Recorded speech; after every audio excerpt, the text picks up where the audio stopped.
Nous recevons souvent des questions de téléspectateurs ou d'internautes nous disant « Mais pourquoi avez-vous parlé de telle info et pas d'une autre ?»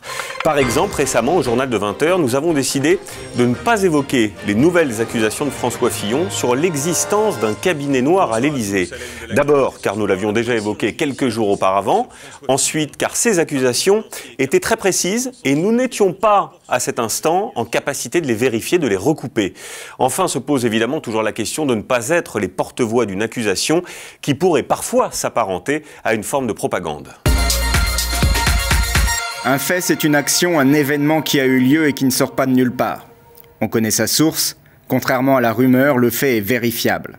La rumeur est un bruit qui court sans qu'on puisse prouver sa véracité. La diffamation est une fausse accusation qui porte atteinte à la réputation d'une personne. Un plagiat, c'est copier sans citer sa source en prétendant être l'auteur du contenu. Un fake news, c'est une fausse nouvelle, une rumeur qui se répand sur les réseaux sociaux. Reporter des faits, c'est les vérifier, c'est les recouper, les sélectionner selon leur pertinence, les hiérarchiser et leur donner du sens.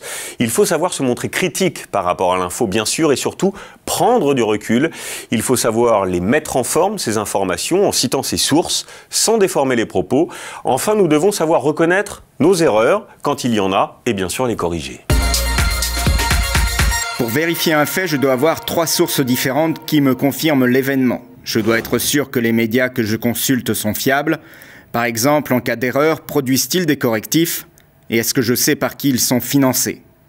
Pour me faire une idée la plus exhaustive possible et la plus impartiale, je consulte des médias de différents bords. Attention à la publicité, à la communication, qui peuvent prendre l'aspect de reportage.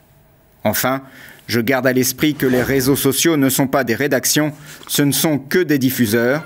Quand je reçois une info sur une plateforme, je vérifie qui l'a produite avant de la partager. En clair, notre rôle de journaliste, c'est de donner la parole à chaque partie impliquée, les traiter équitablement et surtout avec impartialité. Nous devons marquer de façon claire et visuelle ce qui est factuel et ce qui relève d'une opinion.